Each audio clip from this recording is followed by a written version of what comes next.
நமஸ்காரம். வாராகி நவராத்திரி டே 8 அஷ்டமி திதி. இன்னைக்கு ரொம்ப ரொம்ப அருமையான கோவிலுக்கு போயிட்டு வந்தோம். என்ன ஒரு மன நிறைவு தெரியுமா? ஷோலிங்கநல்லூரில் இருக்கக்கூடிய பிரத்யங்கரா தேவி ரொம்ப அழகாக இருந்தது. என்ட்ரன்ஸ் எப்படி இருக்குது அப்படின்னு கேட்டேன்னா கொஞ்சம் கேரளா கோவில் மாதிரி தான் இருக்குது. பட் உள்ளுக்குள்ளே போன உடனே பிரம்மாண்டங்க. பிரம்மாண்டம் தான் பிரம்மாண்டம், சும்மா சொல்லக்கூடாது. 8 சக்தி தேவதைகள் இருக்கா. 8 பேரும் நீயா நானா நீயா நானான்னு அவ்வளோ பேரும் வெரி பவர்ஃபுல்லுங்க. அத்தனை பேரும் இன்றைக்கி ஒரே நாளில் நாங்கள் எல்லாரையும் பார்த்தோம். அப்படிங்கும்போது உண்மையை நான் சொல்லணும் அப்படின்னா, ஆக்சுவலி இந்த வாட்டி நவராத்திரிக்கு எனக்கு பஜனை பண்ணணும், இந்த மாதிரி சந்நிதிக்கு நீ பஜனை பண்ணணும், 9 இடத்துல நீ பண்ணணும் அப்படின்னு எனக்கு உத்தரவு கொடுத்த உடனே அதுவும் எப்படி கேட்டேன்னா, வாராகி ஃபஸ்ட்டு வாராகி சந்நிதியில் வாராகி சந்நிதியாக இருக்கணும், இல்லைன்னா பிரத்யங்கரா இருக்கணும், இல்லைன்னா துர்கை இருக்கணும். இவா 3 பேர் இருக்கக்கூடிய சந்நிதியில் நீ 9 இடத்துல நீ பாடணும் அப்படின்னு எனக்கு இந்த வாட்டி உத்தரவு கொடுத்தா.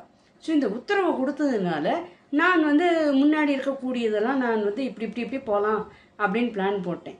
இந்த கோவில் எனக்கு யாரும் பெருசாக தெரியாது. பட் இந்த கோவிலில் அம்பாள் இருக்கா அப்படிங்கிற விவரம் அப்புறம்தான் தெரிஞ்சுது. தெரிஞ்ச உடனே சரி போகலாம் அப்படின்னு நினச்சிட்டோம். வழிய அழகாக இன்றைக்கி அஷ்டமி அன்னைக்கு இந்த மாதிரி எனக்கு அமையும், செவ்வாய்க்கிழமை ஆடி ஃபஸ்ட்டு செவ்வாய்க்கிழமை அமையும் அப்படின்னு நான் எதிர்பார்க்கவில்லை. எங்கள் குரூப்புக்காராலும் யாரும் இப்படி தான் பிளான் போடணும் அப்படின்னு கிடையாது. அவ்வளோ அழகாக அமைஞ்சதுங்க. அந்த 8 சக்திகள் என்னங்கிறத விவரங்களை நான் சொல்கிறேன் பாருங்கோ. நிஜமாக யாம் பெற்ற இன்பம் பெருக இவ்வையகம் அப்படின்னு போனவாளுக்கு கண்டிப்பாக அந்த கோவிலுக்கு போய் பார்த்தவாளுக்கு அதோட அருமைகள் எல்லாம் தெரியும். போகாதவாளுக்கு நான் கொஞ்சம் விவரமாக நான் சொல்கிறேன் பாருங்க. முதல்ல என்ட்ரன் ஆன உடனே ஃபஸ்ட்டு அஃப்கோர்ஸ் பிள்ளையார் விநாயகர் இருப்பார், அது எல்லாருக்கும் தெரியும். ஸோ அதுக்கப்புறம் வாராகி இருக்கா.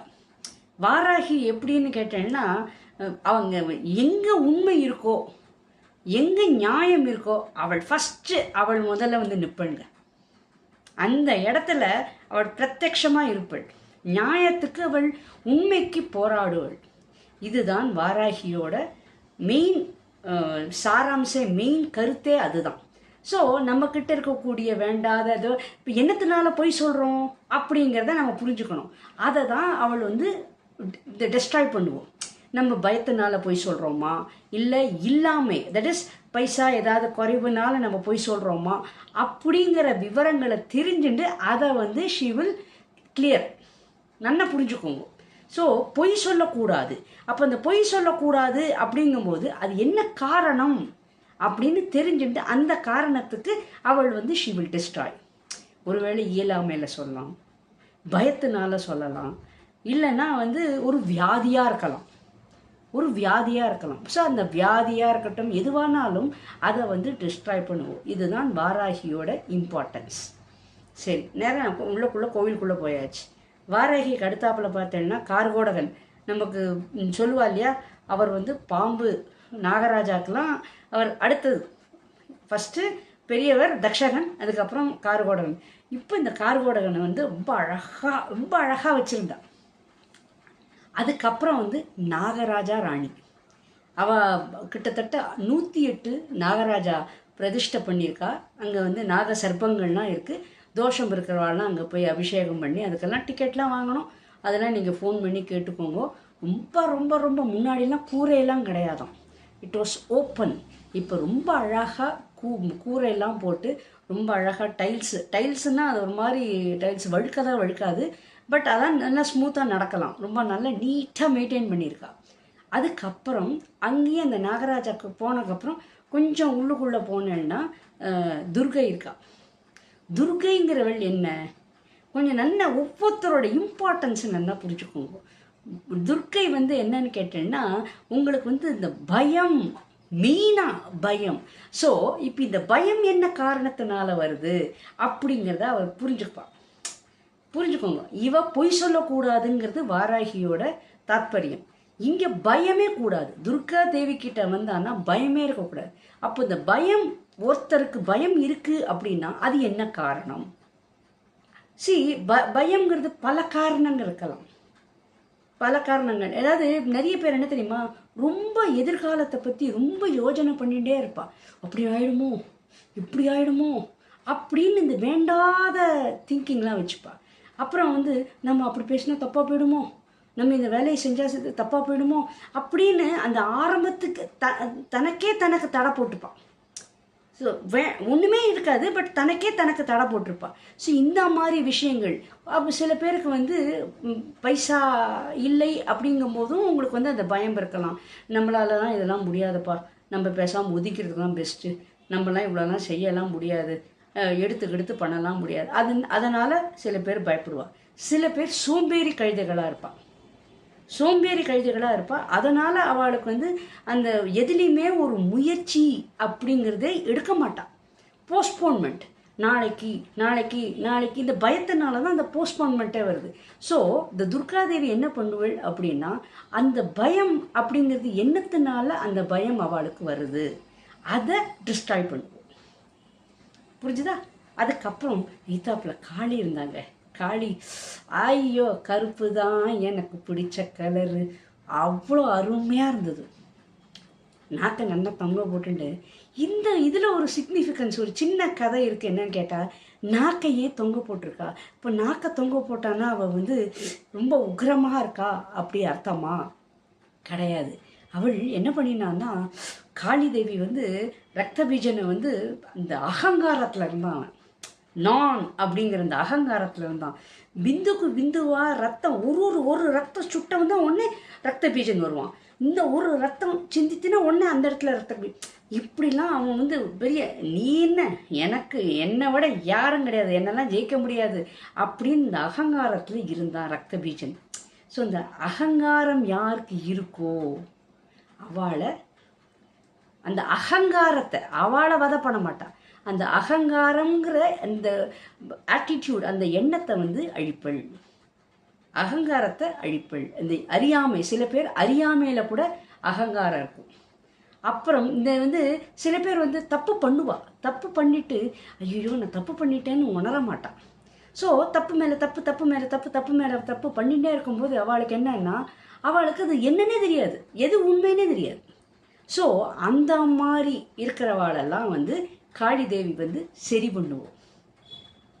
அப்புறம் இந்த நாக்கை ஏன் இப்படி தொங்க போட்டுக்கிறா அப்படின்னா, இந்த ரத்த பீஜனோட அட்டகாசத்தை வந்து அடக்கின உடனே அவளோட எனர்ஜியெல்லாம் போயிடுது. ரொம்ப உக்கிரமாக அவள் வந்து அவளை அந்த ரத்த பீஜனை வதம் பண்ணக்கப்புறம் என்ன ஆகுதுன்னா, மூச்சு வாங்குறது. அப்போ அந்த மூச்சு வாங்கும்போது அந்த மூச்சை, தட் இஸ் அந்த எனர்ஜியெல்லாம் சேவ் பண்ணணும், தட் இஸ் அவளை காப்பாற்றணும் அப்படிங்கிறதுக்கோசரம் என்ன பண்ணிட்டார் சிவபெருமான், என்ன பண்ணிட்டார், கீழே படுத்துட்டார். அப்படி தரையில் அப்படி படுத்தின உடனே இவன் இன்னும் இந்த உக்கரத்தில், தட் இஸ் அந்த வேகத்தில், அந்த மூச்சு வாங்குறதுல தெரியாமல் என்ன பண்ணிட்டா, சிவபெருமான் மேலே நெஞ்சுக்கு மேலே காலை வச்சுட்டான். அந்த காலை வச்சோடனே ஐயோ நான் இப்படி தப்பு பண்ணிட்டேனே அப்படின்னு விட்றான். அதாவது இந்த தப்பு பண்ணிட்டோம் அப்படிங்கிறது அந்த உணர்வு தான் அந்த நாக்கை தொங்க போடுறது. நம்ம இப்படி ஒரு காரியம் பண்ணிட்டோம், சிவபெருமான் யார், அவள் வீட்டுக்கார், இப்படி பண்ணியிருக்க தப்பு இல்லையா அப்படின்னு அவள் அதை உணர்த்ததுக்கோசம் தான் அந்த எமோஷ்னல் மூமெண்ட்டு தான் நாக்கு. இட் டசன், அது கோபத்தினால கிடையாது, அவள் சந்தோஷம், அகங்காரம் போயிடுத்து. ஸோ யாருக்காவது அகங்காரம் இருந்தால், அப்புறம் வந்து அறியாமை இருந்தால், தப்பு பண்ணிட்டோம், இந்த மாதிரி தவறுதலாக பேசிட்டோம் அப்படிங்கிற அந்த உணர்வுகள் இல்லாதவாளெல்லாம் அதை அறிஞ்சு எண்ணத்தினால அப்படின்னு அறிந்து அதை வந்து டிஸ்ட்ராய் பண்ணக்கூடியவள் காளி. அதை காளியை பார்த்துட்டு அதுக்கப்புறம் வந்து அக்னி பகவானை பார்த்தோம். அதுக்கப்புறம் வந்து இவர் சர்வேஸ்வரர் சிவபெருமான் ரொம்ப அழகாக இருந்தது. எல்லாமே ரொம்ப கொஞ்சம் மாதிரி தான் நல்லா இருந்தது. அப்புறம் வந்து குருவாயூரப்பன் அஃப்கோர்ஸ் தெரியும். அவர் வந்து ஆக்சுவலி அதுக்கப்புறம் தான் உங்களுக்கு வந்து பிரத்யங்கரா தேவி வரா. பிரத்யங்கரா தேவி என்னன்னு கேட்டேன்னா, combination of Shiva, Vishnu and Parvati. So இவா 3 பேரோட பவரை சேர்ந்தது தான் பிரத்யங்கரா. இந்த பிரத்யங்கரான்னு நீங்கள் பார்த்தேன்னா அவள் வந்து she'll be having a lion face. அந்த லைன் ஃபேஸை வச்சுட்டு அவள் காம்பினேஷன் ஆஃப் 2 இருக்கும். புலியோடதும் இருக்கும், சிங்கமும் இருக்கும். அது என்ன அறிகுறிக்கிறது அப்படின்னு பார்த்தேன்னா, ஒருத்தர்கிட்ட இருக்கக்கூடிய கெட்ட எண்ணங்கள், அந்த கெட்ட எண்ணங்கள் இது எல்லாத்தையும் அவள் வந்து எடுத்துருவோம். இப்போ அவள் தப்பான வழியில் போகிறா அப்படின்னா, அப்போ என்னமோ அவளுக்கு ஒரு தப்பான எண்ணம் இருக்குது, அதனால தான் அவள் அந்த மாதிரி தப்பான வழிக்கு போகிறா இப்படின்னு தெரிஞ்சுட்டு அதை டிஸ்ட்ராய் பண்ணுவோம். அதை டிஸ்ட்ராய் பண்ணுறதுக்கு நிறைய ஆயுதங்கள்லாம் கையில் வச்சுட்டு இருப்போம். தசபுஜம் வச்சுட்டு ஒவ்வொன்றுத்தையாக அழகாக ரொம்ப அவள் உக்கிரகமாக இருந்தாலும் ரொம்ப சாந்த சுரூபிங்க, ரொம்ப சாந்த சுரூபி. அதாவது ஒரு அம்மா வந்து சில வார்த்தைகள் சொல்லும்போது கொஞ்சம் கடினமாக இருந்தாலும் நல்லதுக்கு தான் இருக்கும் அப்படிங்கிறது பின்னாடி மெதுவாக புலப்படும்.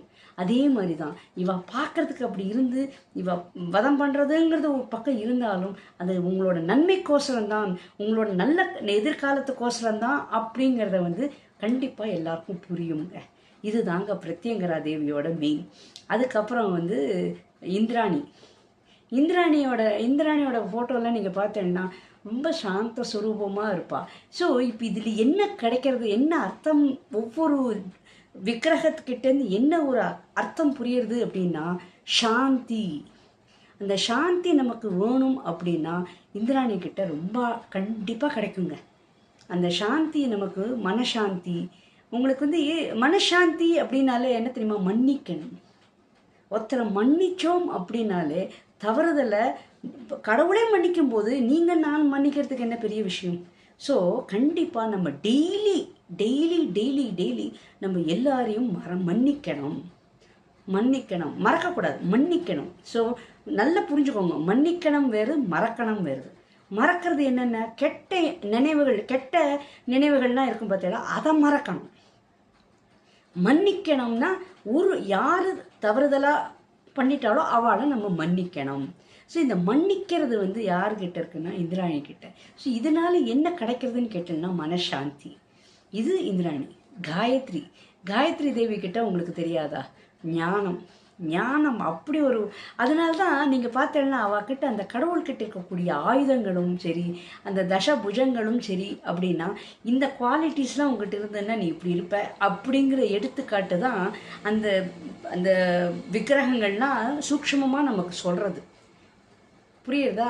ஸோ அதெல்லாம் நம்ம நல்ல விதமாக புரிஞ்சுக்கணும். அந்த முத்திரைகள், அவள் என்ன மாதிரி கையில் முத்திரைகள் வச்சுட்டு இருக்கா, இதெல்லாம் நமக்கு நல்ல பாடங்களை சொல்லித்தருது. ரொம்ப இதெல்லாம் ஒரு பெரிய ஸ்டடிங்க, பெரிய ஸ்டடி. இதெல்லாம் நீங்கள் உள்ளே ஆழ்ந்து போனேன்னா நிஜமாக இந்த பிறவி காணாதுன்னு என்ன, இந்த பிறவி நமக்கு காணாது. இன்னும் நிறைய விஷயங்கள் கற்றுக்கிறதுக்கு இருக்குது. அப்படியே உள்ளே போக போக போக ஆழமாக நிறைய விஷயங்கள் இன்னும் இருக்குது. ஸோ இது ரொம்ப அழகான விஷயம். காயத்ரி தேவியை நம்ம வேண்டிண்டா கண்டிப்பாக அந்த கடலுக்குள்ளே எவ்வளோ உள்ளே போனால் நமக்கு எல்லா விதமான பொக்கிஷங்களும் நமக்கு கிடைக்கிறதோ அந்த மாதிரி நமக்கு ஞானம், அந்த ஞானம் நமக்கு கிடைச்சதுனாலே நம்ம எல்லா விதத்துலேயும் நம்ம ஜெயிக்கலாங்க. ஞானம் கிடைச்சிருத்துனா எல்லா விதத்துலேயும் நம்ம வந்து எந்த விஷயமானாலும் நம்ம சாதனை பண்ணலாம். அதுக்கப்புறம் நீல சரஸ்வதி ரொம்ப வித்தியாசமாக இருந்ததுங்க. நீல சரஸ்வதி, அந்த நீல சரஸ்வதி கிட்டேயும் நீங்கள் போய் பார்த்தேன்னு வச்சுக்கோங்களேன், ரொம்ப அழகாக மயில் பீலி வச்சுண்டு ரொம்ப அழகாக சாந்தமாக. சரஸ்வதி அப்படின்னாலே நமக்கு வந்து வீணையை வச்சுருந்தா இருப்பேன், அது நமக்கு எல்லாருக்கும் தெரியும் சரஸ்வதி. இந்த நீல சரஸ்வதி அப்படிங்கிறத கேட்டேன்னா இது கொஞ்சம் என்ன சொல்கிறது, இந்த அகங்காரம், அதாவது சில பேருக்கு கல்வி வித்தை வந்துருத்துன்னு வச்சுக்கோங்க, ரொம்ப அகங்காரம் வந்துருங்க. இந்த கல்வி ஜாஸ்தி இருந்துருத்து அப்படின்னா அவளுக்கு ரொம்ப அகங்காரம் ஜாஸ்தி வரும். ஸோ அந்த வித்தைகளெல்லாம் வந்து கண்ட்ரோல் பண்ணும். படிக்கணும், தெரிஞ்சிருக்கணும், ஆனால் அளவோடு இருக்கணும். நிறங்குடம் தழும்பாது, அந்த மாதிரி நம்ம எப்போதுமே விஷயம் தெரிஞ்சிருக்கணும். நல்ல விஷயங்கள் நல்லா கண்டிப்பாக தெரிஞ்சிருக்கணும். எல்லா விஷயத்துலையும் நம்ம கற்றுக்கணுங்கிறது ஆர்வம் இருக்கணும். பட் கட்டுக்குள்ளே இருக்கணும், அது அகங்காரத்துக்குள்ளே போகக்கூடாது. ஸோ இந்த மாதிரி சாந்தமாக ரொம்ப அழகாக மயில்பீலி வச்சுன்னு சரஸ்வதி மயில்பீலி வச்சுன்னு ஃபஸ்ட்டு டைம் தான் பார்க்குறேன். ரொம்ப அருமையாக இருந்ததுங்க இந்த 9 பேர். அஃப்கோர்ஸ் எல்லாமே உங்களுக்கு வந்து பார்த்தேன்னா துர்காலட்சுமி சரஸ்வதி முப்பெரும் தேவிகளோட ஐக்கியம் தான் இவா எல்லாருமே. எனக்கு இன்றைக்கி இந்த மாதிரி எங்கள் குரூப்புக்காரோட நான் இன்றைக்கி போய் அவளுக்கு ஒவ்வொருத்தருக்கும் நான் ரொம்ப வணக்கம் தேங்க்ஸ் சொல்லிக்கிறேன். ஏன்னு கேட்டேன்னா அவள் வந்து எனக்கு ஒத்துழைக்கிறதுனால தான் எனக்கு ஒரு பக்கம் உத்தரவு கொடுத்தா அப்படின்னாலும் இந்த மாதிரி நான் போகணும்னு சொல்லும்போது இவாளும் நாங்களும் வரோம் அப்படின்னு எல்லாரும் கை கொடுத்தும்போது கண்டிப்பாக நான் அவள் எல்லாரையும் நான் வந்து தேங்க்ஸ் கண்டிப்பாக நான் சொல்லி தான் ஆகணும். ரொம்ப அருமையாக இருந்ததுங்க. அதுக்கப்புறம் நாங்கள் எல்லாருமே இன்றைக்கி ஜாலியாக போய் நாங்கள் போய் ஹோட்டலில் போய் கொஞ்சம் லேட் வேறு ஆகிடுத்து. அதனால் மத்தியானம் வெளியில் போய் நாங்கள் சாப்பிட்டுட்டு வந்தோம். ஒரு பக்கம் என்ன சொல்கிறது, ரொம்ப மனசுக்கு அது என்ன சொல்கிறது, அந்த சாப்பாடு கூட நாங்கள் கொஞ்சம் லேட் ஆகிடுத்தே, சில பேர் மருந்து போட்டுக்கணுங்கிற ஒரு காரணத்தினால தான். ஏன்னா எங்களுக்கு மனசும் சரி வயரும் சரி நிறைவாக இருந்ததுங்க. அப்படி ஒரு சந்தோஷம் எல்லாருக்கும். அந்த கிளைமேட்டு நேற்றையும் சரி இன்றைக்கும் சரி கிளைமேட் ரொம்ப சாதகமாக இருந்ததுனால எங்களால் அந்த டயர்ட்னஸே தெரியல. இல்லைன்னா நடக்க முடியாது, எல்லாம் ஒரே டான்ஸிங் டாலாக ஆகிருக்கும். அந்த மாதிரிலாம் ஒன்றும் இல்லாமல் அப்படியே எங்களை வந்து நாங்கள் அந்த வாராகி கிட்ட அப்படியே நாங்கள் சமர்ப்பணம் பண்ணிட்டோங்க. அவ்வளோ அருமையாக இருந்தது கோவில். இன்னும் ஒரு தெய்வீகமாக இருந்தது தெரியுமா. அண்டு நிஜமாக எனக்கு இன்றைக்கி எனக்கு அந்த மாதிரி 8 பேர் ஒரே இடத்துல இன்றைக்கி அந்த சக்திகள் ஒவ்வொருத்தரும் என்னென்ன அழகாக. இப்போ நாகராணியை பற்றி நான் பேசணும் அப்படின்னா போயிட்டே இருக்கும். இங்கே என்ன எல்லாத்துலேயும் நீங்கள் பார்த்தேன்னா எல்லா மிருகங்களுக்கும் அவன் வந்து முக்கியத்துவம் கொடுத்துருக்கான்.